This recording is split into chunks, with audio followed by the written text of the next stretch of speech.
A Hollywood legend so iconic that in 1939, a comic book artist used his face, yes, his actual face, to create the superhero Captain Marvel. And in 1987, he became the very first person in history named a Disney legend. But before we count down the beloved cast of My Three Sons, tell me honestly, who sat next to you on the living room floor when that finger-snapping theme song played? Your dad? Your little brother? Drop a quick comment below. I love reading your memories. Now, let's meet the Douglas family one more time. Number 9. Beverly Garland as Barbara Harper Douglas. We begin with the woman who walked into the Douglas household in 1969 and did the unthinkable. She became the first woman Steve Douglas ever loved after all those years as a widower. Her name? Beverly Garland. Born Beverly Lucy Fessenden on October 17, 1926, in Santa Cruz, California. Long before she stepped into Steve Douglas's kitchen as his radiant second wife, Barbara, Beverly had already carved out a legacy most actresses could only dream of. Listen to this, folks. In 1957, she starred in a crime drama called Decoy as police officer Casey Jones, becoming the very first actress in the entire history of American television to star in her own dramatic series. The very first, a trailblazer. And in the 1950s, fans crowned her the Queen of the B-movies, battling aliens and swamp creatures in cult classics like It Conquered the World, Not of This Earth, and Swamp Women. Tough, gutsy, unforgettable. Then in 1969, she joined My Three Sons for 74 tender, hilarious episodes, all the way to the series finale in 1972, becoming the warm heartbeat of the show's final era. Sadly, our beloved Beverly left us on December 5, 2008, at the age of 82, peacefully at her home in the Hollywood Hills, the same home she had lived in for over 40 years. But here's the one thing about Beverly Garland most people never knew. While other Hollywood stars blew their money on mansions and sports cars, Beverly built something nobody else had. She owned and personally ran a 255-room hotel in North Hollywood called the Beverly Garland Holiday Inn for over 40 years. Not a star on the marquee, folks. The boss. The owner. One of the very few actresses in Hollywood history to run a hotel bearing her own name. Rest peacefully, Beverly. And speaking of pioneers, our next stop brings us to a woman who received more fan mail than any other actress on the entire Feddersen studio lot. Number 8. Tina Cole as Katie Miller Douglas. And there she is, the woman we just teased. Christina Yvonne Cole, known to all of us simply as Tina. Born August 4, 1943, in Hollywood, California, right into showbiz royalty. Her mother was Yvonne King of the legendary King Sisters. Music was in her blood. She made her TV breakthrough at just 19 as Sunny Day on Hawaiian Eye. But it was 1967 that changed everything. Tina joined My Three Sons as Katie Miller Douglas, Robbie's college sweetheart who became his wife. And across 136 episodes, she became a new regular Kwanchomnyak the show ever had. Here's the jaw-dropper. Tina received more fan mail than any other actor on the entire Feddersen studio lot. More than Fred, more than the boys, more than anyone. And folks, the on-screen romance with Don Grady? It was real. The two of them dated in real life during the show, but life had different plans, and they never walked down the aisle. Tina is 82 years old, vibrant and beautiful. She traded Hollywood for Sacramento, where she became the artistic director of the Sacramento Children's Theater, passing her gift to a whole new generation. But while Tina was winning hearts in the 60s, another Douglas boy had already walked away from the show and went on to create one of the most famous photographs in rock and roll history. Number 7. Tim Considine as Mike Douglas. Timothy Daniel Considine, the oldest Douglas son, the cool older brother every kid in America wished they had. Born on New Year's Eve, December 31st, 1940, long before My Three Sons, Tim was already a Disney darling, starring in The Adventures of Spin and Marty and the Hardy Boys on the Mickey Mouse Club. Then in 1960, he became Mike Douglas for 5 unforgettable seasons, leaving the show in 1965. And if you've ever watched the Oscar-winning Patton from 1970, that's Tim. He's the shell-shocked young soldier who gets slapped across the face by George C. Scott, one of the most unforgettable scenes in cinema history. Our dear Tim left us on March 3rd, 2022, at his home in Los Angeles. He was 81 years old. But here's what almost nobody knows. After he walked away from Hollywood, Tim became a photographer and auto racing historian. And that iconic photo of Joni Mitchell that appears on her masterpiece album Blue from 1971, that photo was taken by Tim Considine. The oldest Douglas boy helped shape the cover of one of the greatest albums ever recorded. Tim was the brother who left, but the brother who came next? He's still acting today, and he's appeared in 2 Oscar-winning Best Picture films. Number 6. Barry Livingston as Ernie Douglas.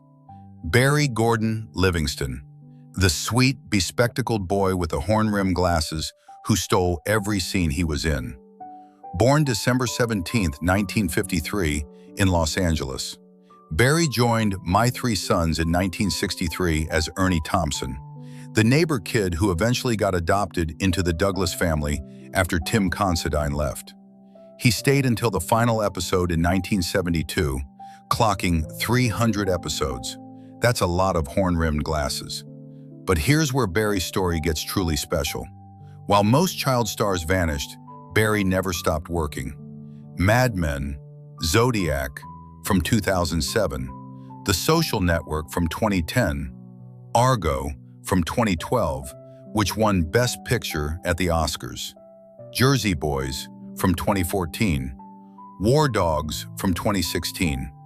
In 2011, he even wrote a wonderful memoir called The Importance of Being Ernie. Barry is 72 years old, still married to his wife Karen since 1983, and still the only My Three Sons cast member with an active Screen Actors Guild card. Still acting, still going strong. Barry's big brother Chip, though, he holds a record in My Three Sons history that nobody can ever break.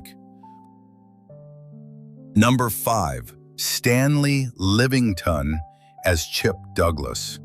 Stanley Bernard Livingston, the face of childhood for millions of boomer kids.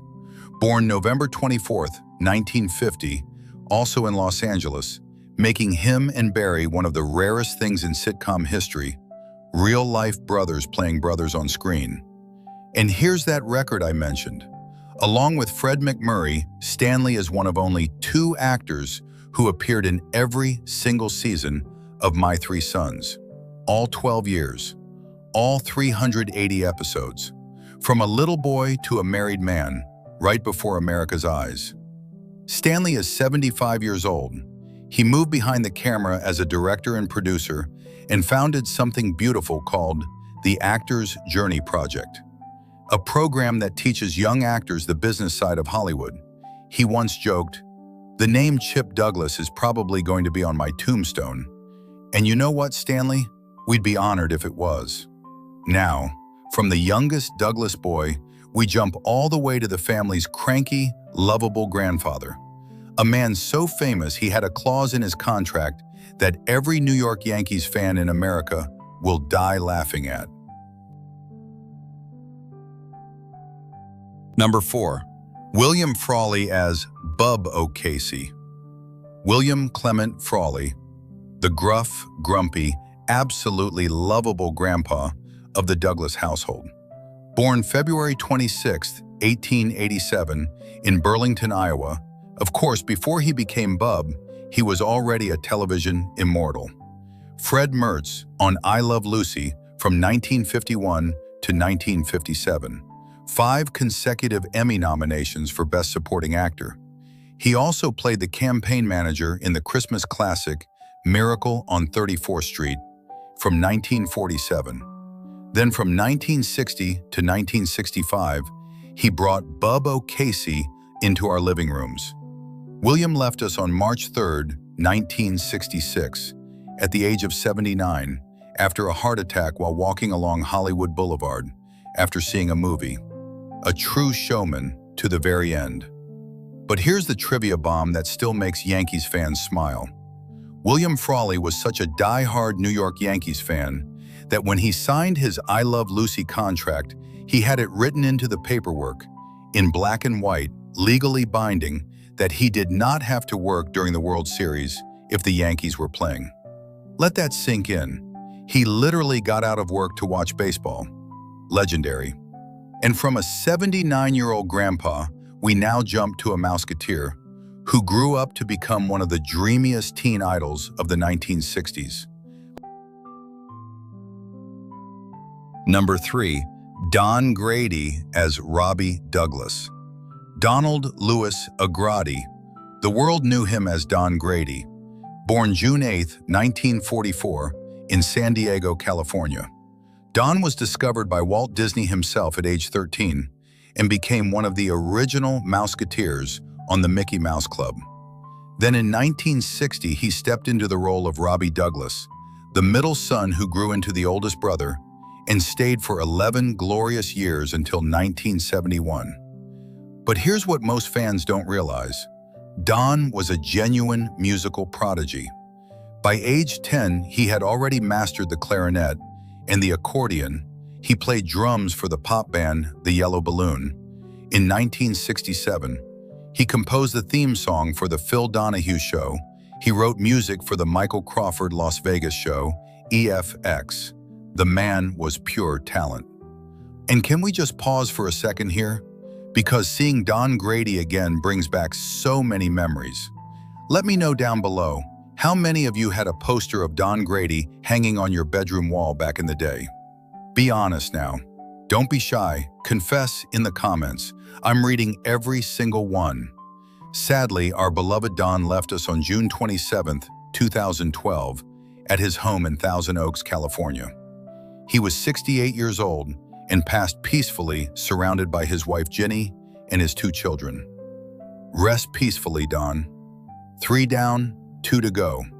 And the final 2 names on our countdown? One received an Oscar nomination and appeared in the very first sound film ever made in Hollywood. And the other, well, you already know who's waiting at number 1. Number 2, William Demarest as Uncle Charlie O'Casey. Carl William Demarest, the gruff, growly, absolutely unforgettable Uncle Charlie. Born February 27, 1892, in St. Paul, Minnesota. Now here's that payoff I promised you. In 1946, William earned an Academy Award nomination for Best Supporting Actor in The Jolson Story, playing Al Jolson's mentor. And get this, he had actually appeared alongside the real Al Jolson nearly 20 years earlier in The Jazz Singer from 1927, the very first sound film in motion picture history. That means William Demarest literally helped usher in the era of talking pictures. He was also a favorite of the legendary director Preston Sturges, appearing in 10 of his films including The Lady Eve, Sullivan's Travels, and The Miracle of Morgan's Creek.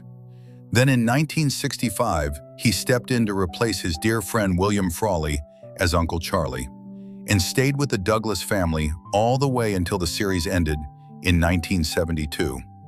Our beloved William left us on December 28, 1983, peacefully at his home in Palm Springs, California.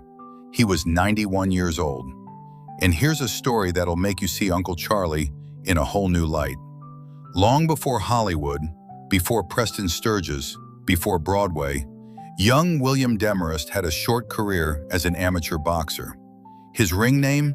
Battling McGovern. That's right, the crotchety sea captain uncle we all loved was once a fighter throwing punches in the ring. Isn't that just wonderful? And now, folks, we have arrived. Only one name left on our countdown, the face of a superhero, the warm father of American television, the heart and soul of my three sons. Number 1, Fred McMurray as Steve Douglas. Frederick Martin McMurray, born August 30th, 1908, in Kankakee, Illinois. A Hollywood giant, a film star of the highest order, and the man America chose to be their on-screen father for 12 unforgettable years. Long before Steve Douglas, Fred was already one of the biggest leading men in Hollywood. In 1944, director Billy Wilder cast him in the timeless film noir Double Indemnity, a performance so brilliant it's still studied in film schools today. 16 years later, Wilder cast him again in The Apartment in 1960, another masterpiece. Then came a whole new chapter, Disney. Fred became the face of their golden era of live-action comedies. The Shaggy Dog in 1959, The Absent-Minded Professor in 1961, and Son of Flubber. Kids across America grew up on Fred McMurray, and from 1960 through 1972, he brought warmth, gentleness, and quiet strength into every single home as Steve Douglas, the widowed father of my three sons. Our beloved Fred left us on November 5th, 1991, in Santa Monica, California. He was 83 years old, surrounded by his wife June Haver and his family. And now, the trivia bomb we promised you at the very start. Back in 1939, a comic book artist named C.C. Beck was trying to design a brand new superhero for Fawcett Comics. He needed a face that looked strong, decent, kind, trustworthy, the absolute picture of an all-American hero. So he looked at the biggest movie star in Hollywood, and he drew Fred McMurray. That's right, folks. The original face of Captain Marvel was Steve Douglas himself. And in 1987, Walt Disney honored him in a way no one else on Earth had ever been honored. Fred McMurray became the very first person in history ever named a Disney legend. The first, ever. A fitting crown for the man who taught America what a father could be. Time moves so incredibly fast, doesn't it, my friends? One minute we were kids watching Chip and Robbie on a little black and white television set, and the next, we're sitting here together remembering them as grown-ups. But you know what? These beautiful memories, they stay with us forever. They never fade. They never leave. So tell me, my friends, which of these transformations shocked you the most today? Was it Fred McMurray being the real face of Captain Marvel? Tim Considine taking the photo on Joni Mitchell's Blue album? Barry Livingston quietly working in Oscar-winning films while nobody looked? And here's the question I want you to really sit with. If you could go back just for one single evening to the 1960s or 1970s and curl up on the old family sofa next to someone you've lost, your dad, your mom, your grandma, and watch my three sons together one more time, what would you give to have that evening back? Share your beautiful stories in the comments below. Tell me about that person. Tell me about that sofa. Tell me about the snack your mom used to bring you during the commercials. I read every single comment, and I promise, your memories matter more than you know. Thank you for spending this time with me today. Thank you for loving these shows the way I do. And thank you most of all for remembering. Until next time, my friends, be kind to yourself, be kind to each other, and hold on tight to those memories. They are the most precious thing we have.